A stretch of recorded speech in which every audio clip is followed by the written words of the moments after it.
point I would like to share is the feeling. I'm not going to repeat what the Party Congress lines or Xi Jinping's reports is about. I mean, it's well summarized, and many of you follow that with different sources. I just want to give the impression when it comes to diplomacy, foreign policy in East Asia to North America, United States, Canada, that's relevant to our discussions. My first impression I would like to share with you is really about how important we do not lose sight that the Chinese challenges and the Chinese Communist Party core elites, when they met, it's all mostly about domestic politics, domestic challenges, domestic developments, and internal and external tasks in order to meet their further laid out goals for, say, 2035 and 2050, which another two stages, meaning China becoming a middle-income country, strong and modernized by 2035, and by the middle of the century, they would like to be a modernized, strong global power, as they put it. So this emphasis on domestic politics is clearly there in every way, and therefore foreign policy relations with Western countries, especially United States, is really to serve that domestic purpose. And so for that particular angle, we'll go back where you can feel that the Chinese, through the discussions, post-Congress coverage, media coverage, my discussions with my friends, colleagues around in the country, they would like to see it to facilitate further development of China's domestic goals and meeting many challenges they have. They would like to have a peaceful international environment. And that phrase has been around, we know, for a couple of decades at least. But currently, the assessment of that external environment, especially the relations with the United States, has become very, very pessimistic. Xi Jinping, in his lengthy report at the beginning of the Congress, in terms of reviewing the past 5 years' work, when it comes to foreign relations, clearly without mentioning the United States, he really used very strong languages. I've not seen that before.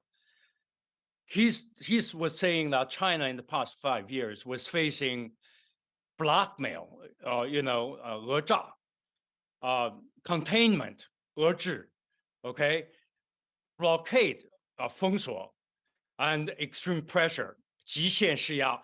So these are the kind of words he used to summarize what China was dealing with, especially, I guess, in this case, in its relations with the United States. How China responded in his report, basically, he said China stood firm based on the calculation of its national interests. And guess what? He said, put the domestic politics as priority in responding to these foreign pressures. And so that is actually very clearly spelled out. 国内政治优先, okay? For those who speak Chinese, you see how that is how he spelled out basically the domestic politics takes over. So whatever we think in Canada, in Europe, in the United States about China's foreign policy, Chinese foreign relations has to be rooted in how they view domestic politics. And so therefore, we go back to the old paradigm of how foreign policy is really an extension of the domestic policy. So in that sense, I see that the Chinese are trying to continue to have a better international environment, and they don't have it now. They realize it. They have the assessment, and their response, given where China has been is a clear continuity line with Foreign Minister Wang Yi, who is 69, the same year as Xi Jinping being further promoted to replace Yang Jiechi. That kind of goodwill, as you can see, only a couple of days ago, Wang Yi met as the request, as they say, of Ambassador Nick Burns, U.S. Ambassador to China. I think it takes, 7 or 8 months for him to meet with them. And Nick Burns used very neutral language when Wang Yi basically, I guess, prepped him about the 20th Party Congress. And he mentioned he deepens understanding of China and bilateral relations. But you can see Wang Yi's language, if you notice, telling Nick Burns that the United States cannot speak to China in the position of strength. And so Chinese line of being strong and firm in the against the United States pressure is clearly going to continue. And that is how I see this as the first point. And going forward, I think that is how they will frame the policies and relations with the United States.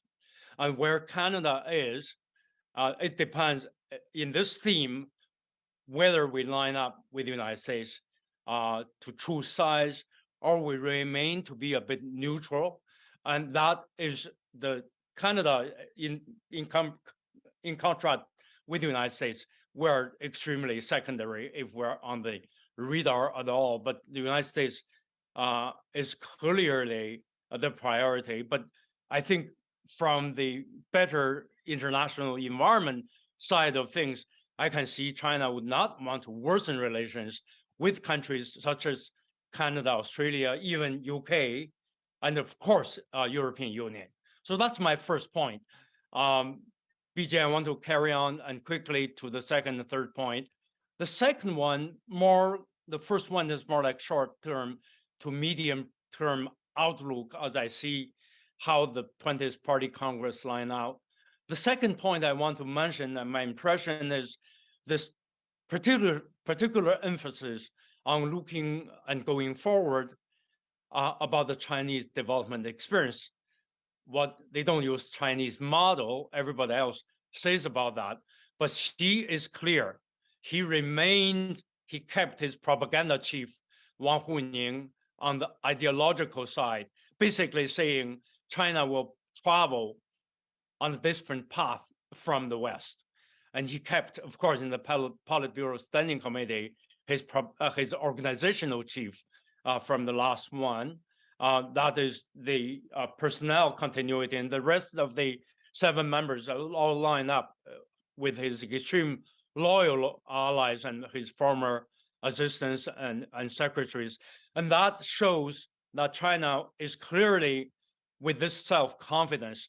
They call it, Chinese socialism with Chinese characters.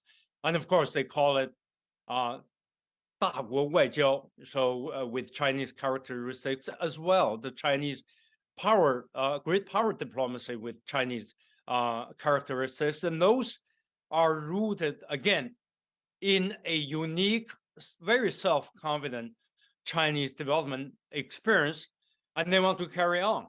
And these tasks, as they want to achieve, they have defined lengthy paragraphs on what is a modernized China looks like with very unique characters. I do not want to go into details, but that, again, a very unique, very different model, alternative from the Western model.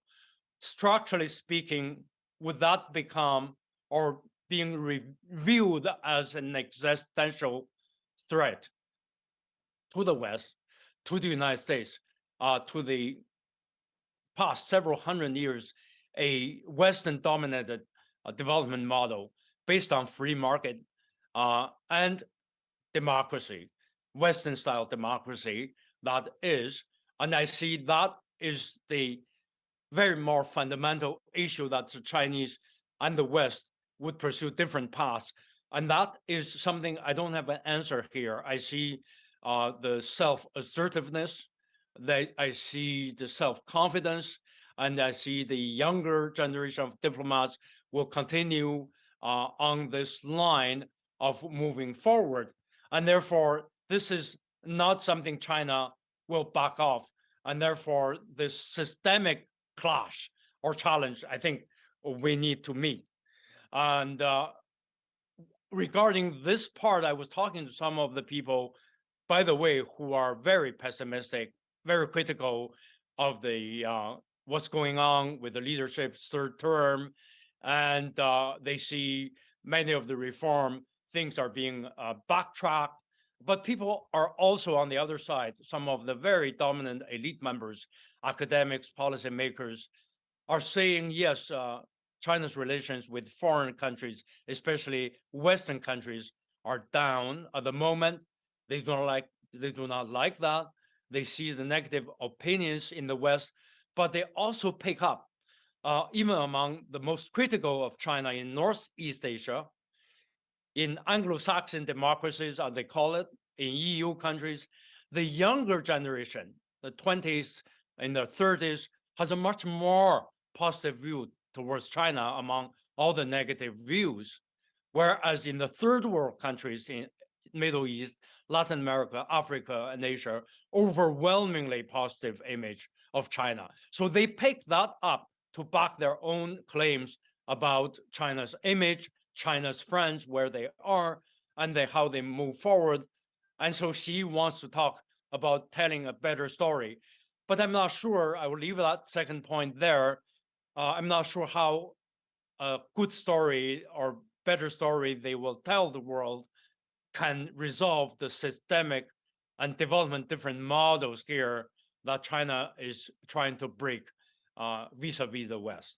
My final point, of course, we cannot talk about China's relations with the United States without talking about regional concerns of Taiwan.